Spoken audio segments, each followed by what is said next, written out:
Hey everybody, Tony Bacigalupo here, and have I got a treat for you. Today you are going to hear the story of Felecia Hatcher and how she went from selling popsicles to pay the bills to being one of the most dynamic and exciting entrepreneurs in the Miami area. She's behind a bunch of really great projects, including Black Tech Week, Code Fever, and a co-working space after my pun-loving heart, Space Called Tribe. She's been having a huge impact on her region. She's so dynamic and she's going nowhere but up. And you get to learn a little bit about her experience and maybe take some inspiration back to your own community. So much inspiration, so much to learn from Felicia coming up in this conversation. So, without further ado, let's get into our conversation with Felecia Hatcher. Felicia, welcome. I'm so excited to have you. Thank you so much for taking the time to join me today.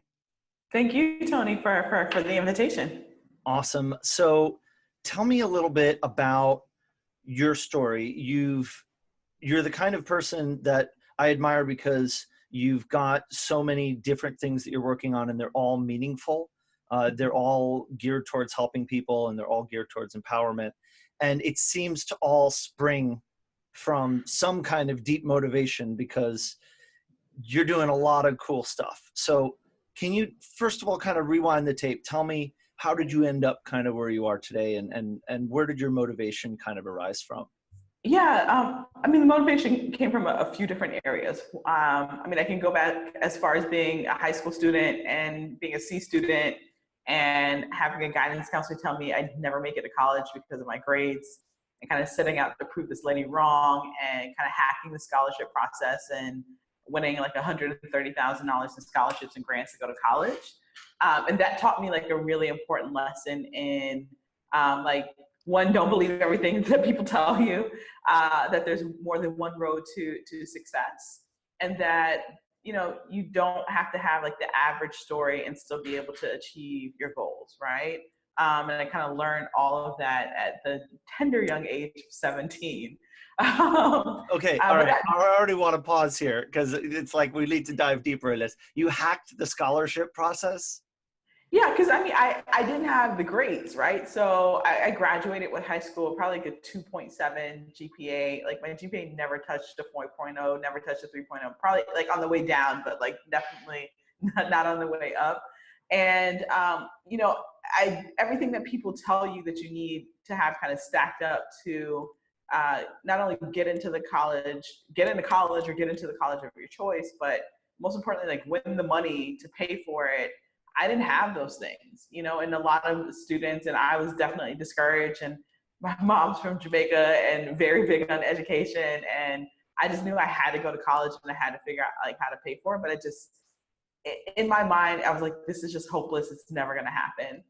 And so when I say I hacked the process, like I created this process and like I wrote a book about it.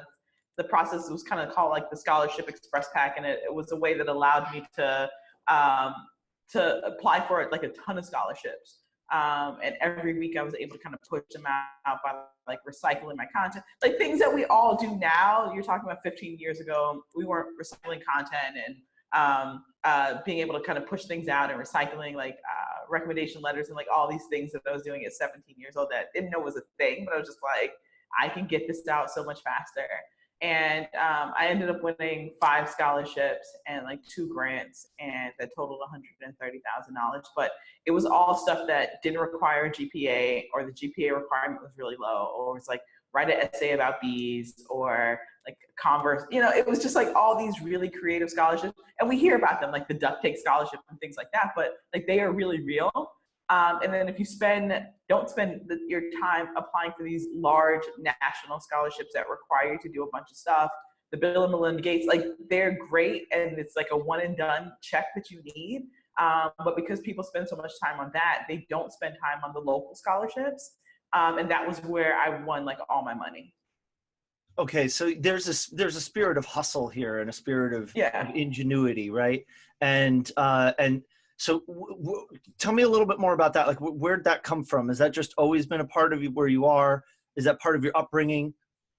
And yeah, I mean, my dad's been an entrepreneur for most of my life. He runs a construction and development company. My mom is a serial educator, like has her PhD. She's a college professor and an educator. And I mean, watching them hustle, because both of my parents, you know, they stopped like going to college because they had to raise two kids, and seeing them like not let that stop them, you know, and still like once we got to a certain age, they went back. Like I always joke, like when I was in high school, like all four of us were in school at the same time, right? And so that like having a goal and understanding like obstacles and things and challenges kind of come in the way, but still moving forward with that goal, even if it's deferred a little bit longer, kind of getting creative in the process. You know, I was one of the, I wasn't one of those kids that like had my, like started my own ant farm or like newspaper route, or like I wasn't an entrepreneur as a kid, but all the characteristics of an entrepreneur were definitely present. Like I sold the hell out of Girl Scout cookies when I was a kid and got like the top, you know, Girl Scout cookie selling badge for my troop. And I was one of those kids that like I taught myself how to code when I was in high school. I was one of the first of my friends to get like my own laptop. And like the kids that we mentor now and with Code Fever, they're like, what do you mean you're the first of your friends to get a laptop? Like that's just like I already have 5 iPhones. Like what are you talking about? But it, you know, it allowed me to like tinker and be creative. And I just had parents that never said like no to us as far as like allowing me to explore different things. And they were disappointed in me and my brother as far as our grades were concerned in school, because we both were just like average kids. But I think you quickly learn in high school, or at least I did. I'm like, all right, whether I have a 4.0 or like a 2.5, like we both walk across the stage and get the same exact diploma. And so I'm going to explore all these other things that really excite me so that I can ultimately figure out what I want to do. So it was like all these things that like randomly kind of came together at 17 years old that I think gave me like that hustle. But most importantly, my mom was like, you're either going to college or you're going to the military. And like, nothing wrong with the military, but I was just like, I am not fit for the military. And so it was that pressure of like, all right, I got to figure this shit out like really fast. If I don't want my mom like staring at my mom, you know, at 18 years old and her resentment in her eyes. So let me figure this out. The parental threat power is real. It's real, very real. You throw some military in there, and that could even be stronger. I imagine. Right, Sure. right. And not to say, I would imagine you would have rocked it in the military too, but I feel like you I probably found. would have. Like, I scored really high on the ASVAB, which was like that test that they required us to take back in the day, for like potentially going into the military. And then you got all those emails and like mail, like, you were perfect. And I was just like, no, I'm not. I promise you I'm not. Okay, so all right, so this is all giving us a little bit of background into how you ended up in a position to help other people. Yeah. But what I'm hearing also is that I get the sense at some point along the way you realize that you're the master of your own destiny, that the Absolutely. GPA doesn't define your value, that these gatekeepers don't define your value in the world, and that you can define your value and you can create that through your own work and your own hustle. Uh, Man, I use that word. I like that word's gotten like, you know, that word's gotten a bad rep lately, but Right. in a healthy way, you know. But at some point, I get the sense that you got this realization that lots of other people would benefit from adopting this mindset as well, and that it's a choice, and that maybe Right. a lot of people just don't realize that they have that choice. Yeah. And I'm kind of asking a leading question here, but was there a moment? What was that like? How did that shift happen for you? Yeah, I mean, that was that moment, right? And so it was like, hey, you can get very creative with limited resources and still like figure things out. And it's not going to be like that clear path. And like, I get that, right? And that's literally just kind of been the story of my life. Like, how do I get creative with limited resources? I mean, the way Tribe is like everything that we've done has always been kind of in that thought process of like, all right, we may not necessarily have like all the funding, but like, how do we stretch it? Like, how do we kind of increase our resource magnetism? And it really started then. I started my first company as a freshman in college at Lynn University with a friend of mine, James. And it was actually like taking what we learned about like applying for scholarships and mostly working with students that were kind of deemed not college potential and like showing them how to do that. and at 17, right? Like using, abusing like all the possible resources on the college campus to like launch this business, not really knowing what we were doing, but we were just getting the demand, like, hey, you want a full ride scholarship, your grades were horrible, your parents were broke, like, what are you gonna do? And it was that, you know, we work with churches, we work with nonprofits, we work with like DeVry University, the Urban League, and like had like this nice kind of portfolio of some major organizations at like 19 and 20 years old. But it really kind of set me on this path of like, all right, I can start a company and also like help people. And not fully understanding like what it meant to start a company at the time, but like really wanting to help people. But then having my mom like, you're spending all this time helping people, like we need to be charging for this, you know? And so that kind of set on this path of like, all right, helping people, but then also being able to like financially like take care of yourself and not have to like flip burgers and stuff like that while I was in college, really helped out as well. Gotcha. And then, so fast forward me a little bit to the organizations that we know today. How did you Yeah. end up kind of on that path? What was the first one? When did that start? Yeah. Yes. So Code Fever is our nonprofit. Myself and my husband Derek, we've been running that actually coming up on 5 years now. We started Code Fever. Actually, I ran a gourmet popsicle manufacturing company for 7 years called You Feverish did not. Pops. I did, yes. My title was a chief popsicle. I gave it to myself because I'm like, hell yeah. Started the company after probably the worst time to start a company which was down during the economic downturn of 2008. But I had lost my job. My husband has lost his job. We were working in marketing and experiential marketing. Was doing work for Nintendo, and essentially got the pink slip because like all the companies were just like downsizing and trying to figure out, and like marketing is the first thing that people cut, right? Unfortunately. And so moved back to Florida, moved back to my parents' house, by the way, with my husband, and was like, Mom, Dad, like, let us in rent free. And by the way, I'm going to use the last bit of my savings and start this gourmet ice cream and like popsicle company because I just had this vision when I was in Mexico and in California because I fell in love with Mexican paletas, and they were pretty much non-existent in Florida. And no one knew what we were talking about. Every time we would rave about like these fresh fruit bars. And so we started the company, bought 2 ice cream carts off the luxury shopping website Craigslist, and was like, we're gonna pedal our way to popsicle success. And a lot of it was just like, we couldn't find other jobs in our field at the time.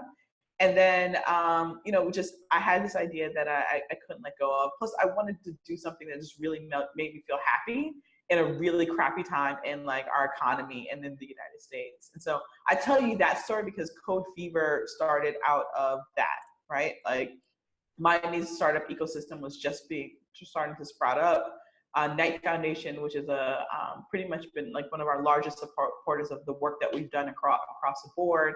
They were funding and kind of fueling a lot of the initiatives around creating Miami startup ecosystem, but it was not inclusive of the Black community at all. And it really wasn't inclusive of the Hispanic, the low income Hispanic community. And that's important because Miami is a minority majority like city, right? And so like the diversity conversation is a little different in Miami than it may be in other areas. So, but you know, Derek and I worked in technology before launching this popsicle company. We knew a lot of really cool people that were doing stuff in tech. We knew, and then we had employees that were from like the Overtown, Liberty City area. If anyone's familiar with Miami, like the typical like low income, kind of impoverished, low opportunity the areas, and most of our employees were from there. And so we were just like, you know what, we want to teach you guys how to code, and we're just going to get a bunch of our friends together. We're going to go to Lab Miami. The founder of Lab Miami was a good friend of ours. And he like opened up his space to us, and like we just put this event together. And it was just supposed to be like a one-day event for our employees, their friends, their parents. We were only expecting about 28 kids. We're going to teach them how to code. We're going to put them in some of our friends that are currently running like really cool technology companies, and just have a day to kind of expose them. And so we ended up having over 80 people show up, and the event was fantastic. And then the next day we were completely bombarded with parents of like, when is this going to continue? And we're like, we're already running a company. We're not trying to start this whole other organization. But we ended up doing that, right? And so Code Fever, and the name like fever, if people are ever wondering, came out of feverish pops. So it was just kind of a creative take on the company that we are currently running and popsicles. But the other part of that is because entrepreneurship essentially saved us from 2008, we could not find other jobs. We decided to, go down this path of starting this gourmet popsicle company that was really successful. Google, PayPal, Airbnb, they were all like clients of ours, and we would do really funky private label and events and stuff with them with popsicles and alcohol popsicles. But entrepreneurship saved us. So we just had this mission of like, how do we create a community to support entrepreneurs? How do we look at like when we were raising venture funding to scale our ice cream company, the support that we didn't have in our community. Like there were all these things that we didn't have that we wanted to create. And so we started with training, quickly realized that training was not enough. And then we really had to start building this ecosystem that existed in the larger startup ecosystem in Miami to really be able to support entrepreneurs of color, minority entrepreneurs, like women. Like there were just all these groups that just weren't a part of the resources and the sheer amount of resources that were coming to Miami. And then we just knew that we can kind of be that bridge to support them because those were like kind of like our tribes. Gotcha, understood. And amazing story, by the way. So in terms of your journey, you have this moment in 2008, the recession hits, the economy is slammed. And I know certain parts of the country, especially in Florida, there were just huge areas where the property values were just absolutely horrible. Yeah. That was actually when I started my first business as well, which was a co-working space. And it was so scary because I was signing the papers as the economy was collapsing. And, right. I was worried that, is this a bad move? And it turned out to be a good move for a lot of reasons, but people start businesses in downturns, and that's when the seeds are sown for the new growth. Absolutely. And like hindsight 2020, hindsight 2020 on both sides. Like if I knew how crazy it was going to be running a popsicle company during that time, I probably would not have started. But then at the same time, like there were so many things that aligned because we didn't have like a ton of money, but no one really did, right? And so people were bartering left and right, and you would get people to just, people wanted to do things that felt good, and they wanted to be a part of like missions and organizations that were doing things that were a little bit more ethical at the time, right? Because across the board, we were just seeing how people were being really greedy with money, and they just screwed people. And just had a total disregard for people and their homes and their families and their livelihoods and like all of it across the board, And so it fueled us in a number of ways. But at the same time, because that was happening, like the support system that entrepreneurs needed in order to grow what they were doing also wasn't really there. And I'm speaking from Miami. I can't speak for like everywhere else, but if you were seeing that, right? Like, how do you cultivate that? And during that time in Miami, like you have the Regises and like those kind of traditional like office sharing spaces, but Lab Miami with Wilfredo and his partner, like that was kind of like that first creative co-working space that was inviting, that kind of catapulted the whole Wynwood area in Miami. And so like all of us kind of gravitated to this space of like, what is this? Like, this is super cool. And everyone was just there and wanting to support and help each other. It was like this really weird utopia of like tech and startup and entrepreneurship, like love that existed there, that I think a lot of people don't give that space credit to the ideas, but like we owe that space credit to like helping us actually launch Code Fever and ultimately like Black Tech Week, and now like our space called Tribe Space. Okay, so Felicia, this is great because the whole point of the interview series that I'm doing here is to uncover the untold stories of the impact that co-working spaces are having. And I picked you for this because of the impact that your space is having. But now you're telling me that we're actually kind of uncovering this impact another space had in helping you, being instrumental in helping you get your projects off the ground. Oh, absolutely. Absolutely. The founder of Lab Miami gave us our organization that we still run, 5 years later, like our name. Like he was like, why don't you just call it Code Fever? I'm like, yeah, it has a nice ring to it, right? But then like allowed us to do our first event there for free, and like allowed us to like use the space whenever we need to in a mailbox. And like we just couldn't afford all this stuff, right? Like and we just had this vision of wanting to help our community just at the minimum understand the context of what was going on in the startup community, see the parallels and see that there's a resource and the support that they can get, but then also help bring people of different kind of cultures to Lab Miami, because it was just such an awesome place. And it's just positioned in this interesting place where there's Wynwood, and then you have like Overtown community, downtown, and all these people that just did not know that this space existed, that allowed them to do business in a completely different way. And I'm like speaking to the choir now, because like we all understand the concept of co-working spaces, but like 5 or 6 years ago, this was kind of foreign to Miami, and it was this new thing that greatly benefited a ton of people. Yeah, well, and that region has developed, that neighborhood has developed such a reputation. I was such a big fan of hanging out there when I visited Miami.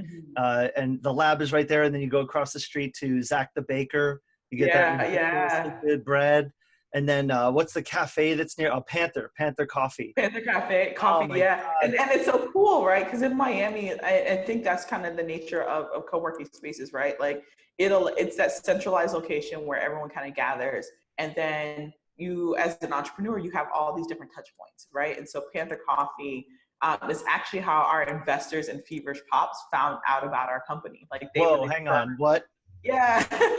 They were the first company, first coffee shop, first company period, to allow us to like sell our pops in their like retail. So we had like this really cool little freezer in there. And it's a long story, but like the assistant of this VC, who's like Maria Shriver's assistant, actually, we go there all the time to get, no, it's like my life is really like just that random. Maria Shriver's assistant would go to Panther Coffee all the time, and she was really good friends with the VC that invested in our popsicle company. And he was going to Mexico, and he was telling her, he's like, I'm really interested. They owned a bunch of retail outlets and like strip malls, and they would get stains on the floor in a lot of their shops. And he was like, I don't know what's going on. And come to find out, like one of their vendors, like this old Mexican paleta shop. And so he came back to like Ohio, and he was like on the phone with her. He's like, I really want to like invest in like a popsicle company. I just think that there's something there. And he's like, there's this really cool company that I get popsicles from all the time in Miami at Panther Coffee.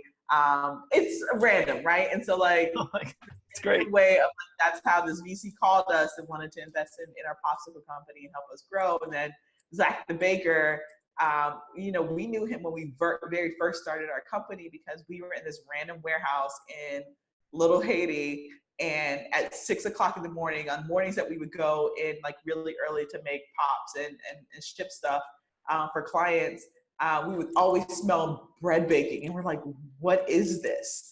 And that was Zach the Baker. So we both started in like the same random warehouse like 10 years ago, and then ended up in like Wynwood together. So like Miami, I think co-working spaces just kind of have a way of like bringing people together, helping them get the support that they need. And then you see people leave those spaces and thrive, and then ultimately like help other people grow.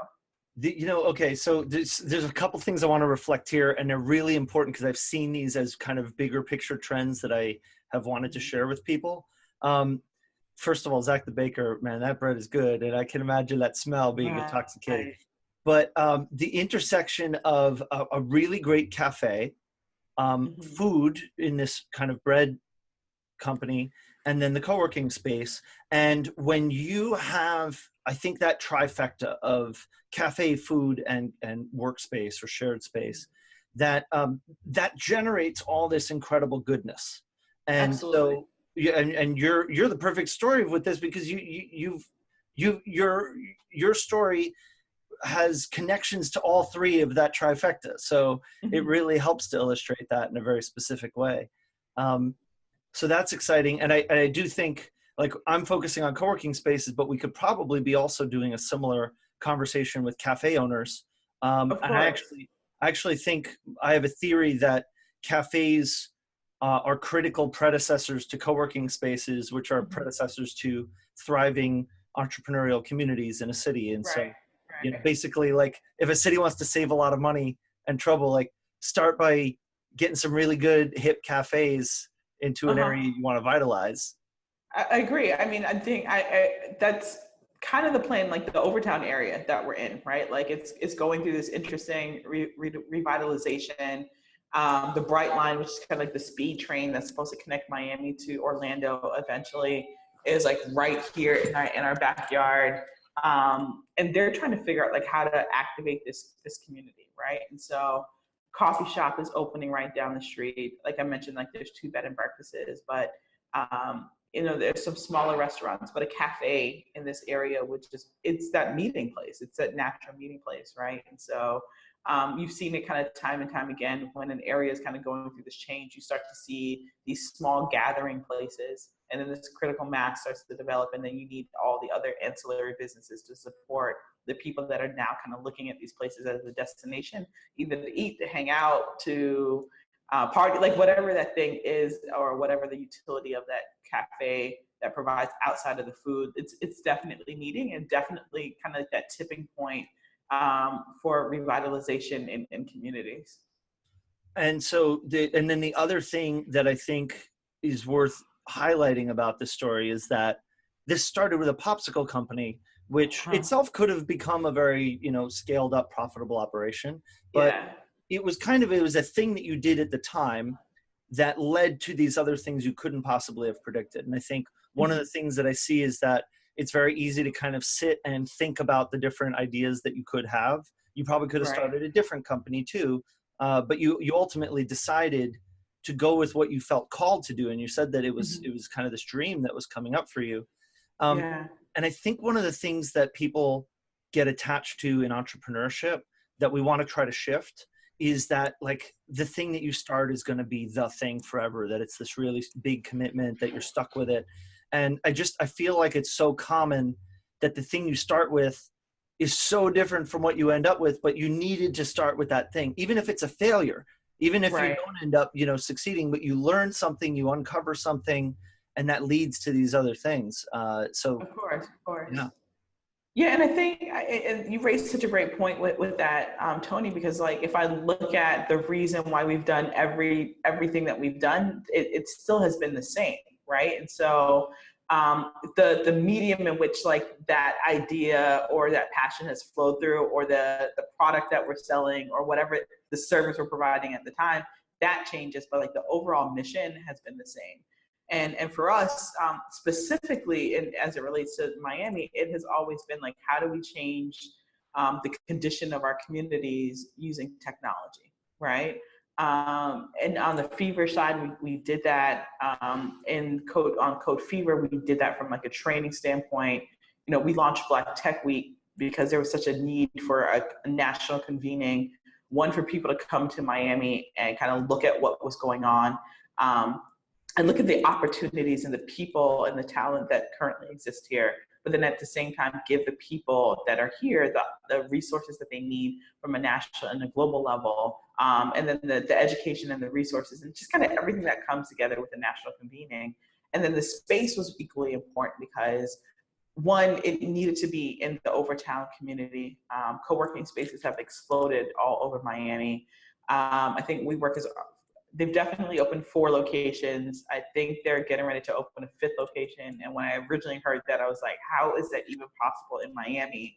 But Miami's huge, right? And it's very transient. And so it absolutely, like, it makes sense. But there's a ton of co-working spaces, but they're not a lot that exist like west of 95, which is more on the suburban side, more on the urban side. And it's not that the people to support these spaces didn't live in these places. And coupled with transportation just really sucks in Miami, public transportation, being able to have spaces that are a little bit more localized to the communities. We saw benefit into that, but there has been this explosion of spaces in Miami, especially those that are smaller and not kind of the corporate run of like the WeWorks of the world, but both can exist in Miami. We've seen that. That's terrific. And I think, everything we're talking about really speaks to the bigger picture of the ecosystems that are emerging and that we get to play a part in helping to foster. And I think that's part of the conversation I want to be fostering as well, is what's the modern way that someone who is in a position where they're trying to, foster prosperity in a city, how do they Yeah. approach it? And maybe they've got an old playbook that says, build an incubator. And, I feel like we could update that playbook with Yeah. everything that we just talked about, in ways where you could make better use of limited resources to have better impact that then leads to greater capacity to greater impact from there. So, Yeah. all exciting stuff. So, okay, let me get into your projects and what you've been working on a little bit more in terms of Okay. just the more recent years, because there's a lot there I want to get into while we have time. Tell me about Black Tech Week. How big is it? Where is it? Where can I find out more about it? Sure, sure. So Black Tech Week, blacktechweek.com, very simple to find out more details. We are going into the fifth year of, no, I'm sorry, the fourth year of Black Tech Week. It's a national conference that takes place here in Miami. And originally it was just about celebrating innovators of color. So highlighting them, I think, and then we do the conference during Black History Month as a way to, I mean, how do I say this nicely? Like, we just got tired of like the MLK breakfast, the parade, like all that stuff. All of that is definitely well-meaning. But how do we celebrate those that are building things for the future? They're building companies. They are building the technology that is going to transform the world. They are building products that will serve the globe that are also culturally relevant. And we wanted to create a medium and a convening for that. And so you know, we get about between 1,000 plus people that participate in the entire week. And we do a bunch of events. So within the week, there's a conference, and then there's a bunch of smaller events. We do a women's innovation brunch. We do a big entrepreneurs dinner last year that was sponsored by Comcast. A lot of really great partners. Magic Leap does a hiring fair that's a part of that, and that's an augmented reality, pretty large technology augmented reality company that's here. A lot of startups come, a lot of educators that are part of that. We do this really cool event and kind of training that we partner with an organization on that actually trains teachers how to monetize their skills and kind of create their like technology side hustle that can kind of help them make money during the summer. And so there's all these different components to it that just doesn't focus on the techie, but programming to support people around technology no matter where they are. We've done like senior citizen digital literacy events during that week. And then we partner with a lot of organizations that do programming to support entrepreneurs. Coming up next year, we have a big government component as a part of it. So the first full day is called GovEducon.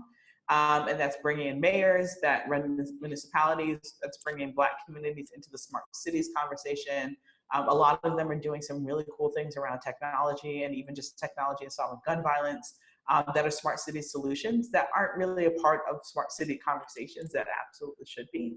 And then, like, what does it take to further support entrepreneurship and technology and innovation and collaboration within the cities that they're building? But everything is about like, how do we help build more asset-filled spaces in the communities that we serve, and using technology to be able to do so. And that's been the week. So a network of a few hundred speakers over the course of the few years that we've done it, a few thousand attendees that have been a part of it.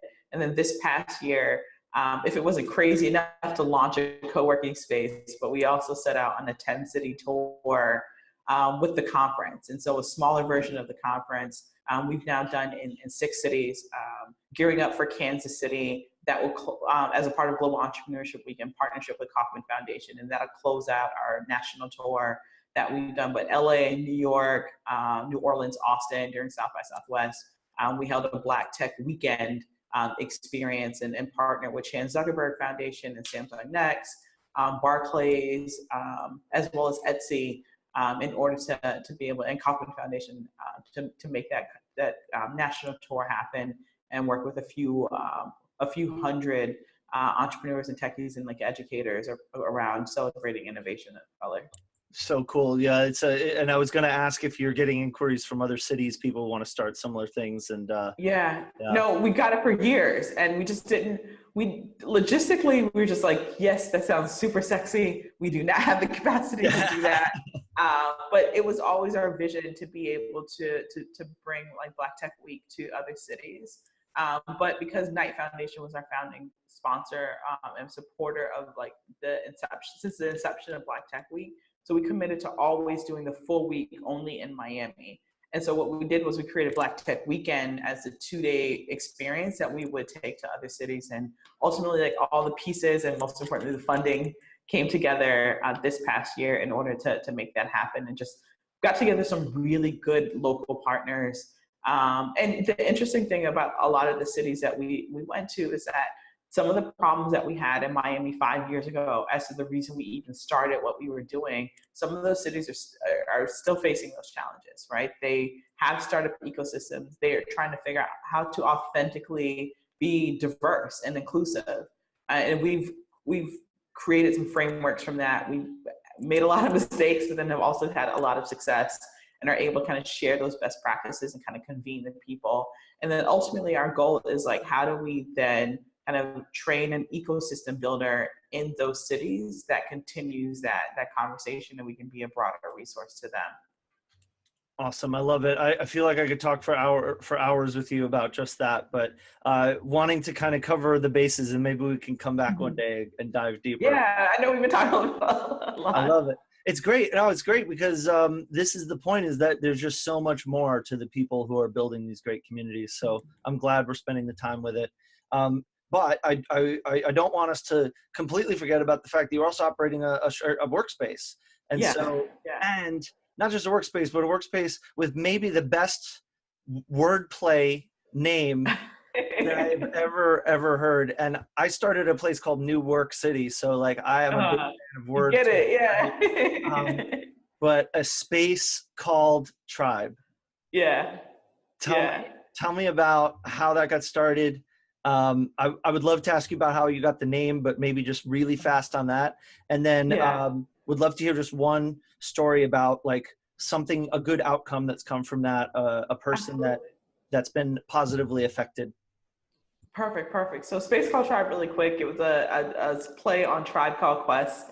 We knew we wanted to name this place Tribe, but it was like throwing things around and like Tribe Called Quest, really cool, but they'll probably come and like sue us for copyright infringement, well, trademark That'd be infringement. the coolest And lawsuit ever. it would have been though, right? But because you're like, how can you like do that, to, right? Community and all that stuff. But that's where the name kind of stemmed from, and it's stuff. But it's in the Space Called Tribe, or co-work and urban innovation lab. We launched December of last year, but like officially kind of public grand opening February of this year. And it's a project that it took us 2 years from construction and raising the money to be able to get the space open. And faith was wavering a lot of times during that 2 years that the project may or may not have actually come into fruition. So we worked with a local developer and a foundation that had a building that had been vacant for maybe about 10 years. And they started off as a sponsor of a Black Tech Week. And really, we met with Michael, and he was like, "What is the bigger vision of what you guys are doing? It cannot just be this conference." And we were like, ultimately, like we want to rid Black communities of innovation deserts, and we know spaces are kind of like that catalytic point that will allow us to do that. And so that's where that conversation, and we kind of just pitched him like, this is the idea. And he's like, well, I have I have this building that's vacant that I think could be perfect. And we went to go to the building, and we're just like, yeah, maybe this dream is like not gonna happen, because like this roof has a hole, like I can see the sky. And so it's one of those things where you had the idea and you have to kind of keep the faith, because you're like, we can transform like this building and everything. It took a while to come together, and I think anyone that you probably talk to, Tony, can talk about construction headaches and what it takes to raise the money. And I think moreover, when you're talking about a space like this in a community that has so many needs from a socioeconomic standpoint, a co-working space was not a priority point, right? And so it wasn't easy conversations, kind of working with our local government and the CRA, who ultimately became amazing funders to help us with the build out. But to kind of let them know, like, how do we prepare for the future, and what will this building represent for the overall plan of this community? Like, how do we support the people that are living here when gentrification is very, like, it's literally like at the door on this neighborhood that sits right outside of like downtown. And how can we best serve the people that are here with the training and just the sheer amount of people that we're going to bring here and the resources that we're bringing here. But then when you talk about trying to, Miami was trying to attract Amazon, and like, how do you forge some of those kind of partnerships? And those were partnerships with technology companies that we had on the Black Tech Week side. And ultimately we needed a home. Like, once we were working out of a WeWork for years that was here. And so ultimately for the work, the communities that we serve, being able to be in right centralized in the location and be kind of able to share the wealth of the resources that we had on the Black Tech Week side, it made sense to run the space. And since we've been here, we have about 25 members that are in the space. We have a lot of events, large and small, that have gone on in space on a weekly basis. I mean, even being like a member of a part of like your tribe, Tony, has been amazing for not just like me, but then like our community manager, right? And like kind of being able to share that resource of like, what does it take? Because ultimately, like, we never ran a co-working space before. So we had been members of one. So from that experience, we understood, and we had this vision of like, what is it like to bring everything that we do and everyone that we know that's doing cool stuff under one space.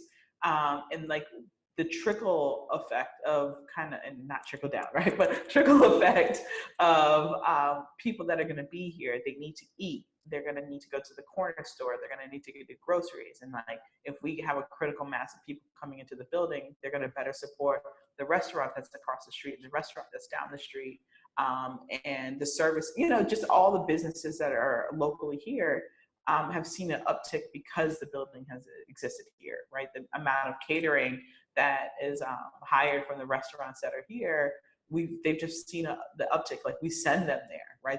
They are the preferred caterers. During Black Tech Week, we had a few hundred people going all around to all the restaurants that were here. And so that's the importance of why this building exists. But then even members, not only just being able to collaborate with each other, but one of our members, Danny Spike, she owns the Beloved Box, which is a subscription box company. It's actually an intimacy subscription box company, and it's really cool. And since she's been a member here, there's 2 hotels. She's been servicing hotel chains with her products. They buy her body butters and things like that, and then her actual boxes as gifts. But she's been able to acquire like 2 big clients that are 2 other hotels that are local, solely because she was a member of our space. And so we've seen those stories are happening over and over and over again. We had some startup founders. We partnered with the African American Mayors Association, and they had like 30 plus mayors come down to Miami about a month ago. And a bunch of our members were actually able to pitch their companies, because government was ultimately their clients. But because they were members here, they've been able to pitch their companies. And a few of those city mayors have actually signed on to start going through a procurement process and actually do business with a lot of those startup founders that are building technology companies that the local and state governments are essentially their clients. So it's been a lot of that, a ton of that. And then I think what's unique to our building is we're probably one of the most diverse or intentionally diverse co-working spaces here in South Florida. And that comes with its challenges, right? And so one of the things that we quickly realized from a cultural standpoint is that the open space is still really new to a lot of the people in our community. Like, they want privacy, they want the closed spaces, they want the offices over the open space. So that was one challenge that we didn't quite plan for, right? And had to figure out as we're running a space and as we're truly serving our members. From a cultural standpoint, sometimes there are some things that work for some cultures that do not work for other cultures. And like, how do you kind of revamp what you're doing or your idea or even like your business model so that you still remain profitable when you have to kind of make these changes to attract more people into the building. And that speaks to kind of the best practice of involving people in the process of, when you're planning, when you're deciding how to approach a certain design thing for a space, that if you're Absolutely. involving and not just some people, but a diverse cross section of different people who are going to have different preferences, it can help you kind of anticipate those things. But that seems to be a shift happening in the movement in general, is people wanting more privacy, wanting more ability to be in shared space, but not to be stuck in shared space that they have. Right, I right. think that's a common thing. Okay, and so in terms of where things are going from here, and I want to kind of zoom out here because I think you've touched on the bigger impact. You've touched on the regional stuff. I'm thinking about people who maybe are younger now, maybe in that position you were in when you were 17, when you weren't getting the good grades. And, I think you were exposed to people who inspired you to kind of have that hustle. And I think part of it's just part of your DNA. But what's your hope for the future in terms of the impact that your efforts can have, and where do you hope to take it from here? Yeah, it's to be like very candid. The big goal of like, how do we have these spaces in targeted urban areas, like all across the globe, was like the goal, right? And that's just being a true entrepreneur and dreaming like really big, and then kind of getting into the space and the day to day. You're just like, holy shit! Like I just need to keep the lights on here, right? And so the vision of like building these spaces like all over the place is not really the vision anymore. But it is like looking at underutilized spaces across the communities that are similar communities that we serve, churches, libraries, and all these spaces, that we can still bring the model of like tribe into these spaces without actually building out standalone like locations. It's something that it really intrigues me, right? Like how do we activate these spaces that already exist in these communities, that they may, churches maybe only use their buildings 2 days a week, and they already have a tribe of people that are there. Can we better support them with like the programming and the essence of kind of what tribe and the co-working concept? And so that's something kind of big picture still, but not the big heavy lift of building something that takes 2 years is something that we're looking at. And then because having this kind of space in urban areas really kind of changes the shift of who we think an innovator is, and where we think innovation should happen. And I don't feel like it pains me for anyone to feel like they have to leave their neighborhood in order to be an active participant in the innovation economy. And it starts with making sure these spaces are accessible and as localized as possible. So that's still big picture, but I think the way that we would go about doing that has shifted since we are now in the space, actually getting ready to come up on being here for a year. And then ultimately, like, how do we attract larger technology companies into these communities for low tech or even high tech opportunities, but making sure the talent that we are training is as competitive as possible, so that these are, the same way you go to certain locations for football talent, right? South Florida is like known for that. Miami produces like more NFL players than I think any other. It's something like that. So Miami's like known for that. You're coming to Miami as a recruiter for that. The same thing from a talent and innovation standpoint. When you're talking about talent, we want to be able to create that on a global scale as well. And so there's a lot of things that we're doing around just the space, but then also better collecting the data and distributing reports that really speak to the prosperity of investing in the right way in minorities of color, from an entrepreneurship standpoint and a career standpoint. Those are some of the bigger things that we're working on, that the space is allowing us to do. Great. Well, I'm glad you have that level of ambition. And I feel like the more that you're able to own it and not, just not even hold back even a little bit, the better for everybody, because we need people like you, thriving and having that level of global impact. And, I don't know if you're familiar with Cindy Gallup, but she is a great public speaker, and she talks about how she wants women to just make lots and lots of money Yeah. because it's going to do a lot of good. And you're gonna, I trust you. If you become super, a big super success, like you're gonna be ethical. So Yeah, we need more absolutely. ethical success stories at that level. So so best of luck to you and Godspeed and all of those things, Felicia. Thank you so much, Tony. Yeah, and so just one last thing before we go. I'm thinking about the people who might be watching this or listening to this, and who are thinking of following in your footsteps. Maybe they're getting started, or they're thinking of getting started, and they want to go. What would you say to them, just to kind of, what would you offer as inspiration to them? Yeah, I would say probably my favorite quote is do the things that scare you every single day because the world does not benefit from you hiding your badassery. Just like, I mean, it's hard out here. I will make no mistake that running a co-working space is easy. It's not a lot of sleepless nights. But you also have to think like, when you have certain gifts and certain talents and certain resources, like you have to be a good steward of that, and the best way to be a good steward of that is just put it out there, no matter how ugly or messy or stressful it is, and just do that. And I can assure you that even though it's not easy, like when the Oprah says that the world will conspire to support you, it truly does, right? And so I've seen that time and time again. And so just put it out there every single day. It's scary, but do it anyways. And you will reap the benefits and you will have the impact on the community that you want to have when you just push forward every single day.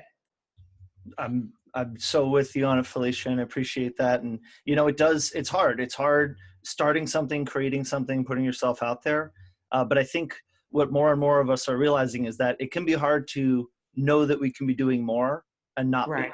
And so, it's a duller pain, but the reward of putting yourself out there and trying stuff can be well worth the risk. So, Absolutely. and Absolutely. what better example than the story we've just heard from you, Felicia? Thank you so much for taking the time to join me today. Thank This you, has Tom. been a real pleasure. Awesome, man. Have a good one. Thanks. Bye. So there you have it. That's my conversation with Felecia Hatcher. Make sure you check out the links in the description to find out more about Felicia's great projects that she's working on. She's a great follow. I mean, all of the brands just providing a lot of inspiration to you. So go ahead and check out the websites. And look, if you know of any community builders in your area that are doing amazing things, I want to talk to them. So drop a comment. Let us know who's out there who's inspiring you. And if you're interested in organizing a gathering in your city, I'm here to help. Check below for details on all the things that I'm doing to help people build community and to fight loneliness everywhere. And if you like and comment on this video and subscribe to this channel, it would be a big help for us. So anything you can do to support us in those digital ways, the likes and the comments, is a big help. Thanks again for tuning in, and keep being awesome. Bye.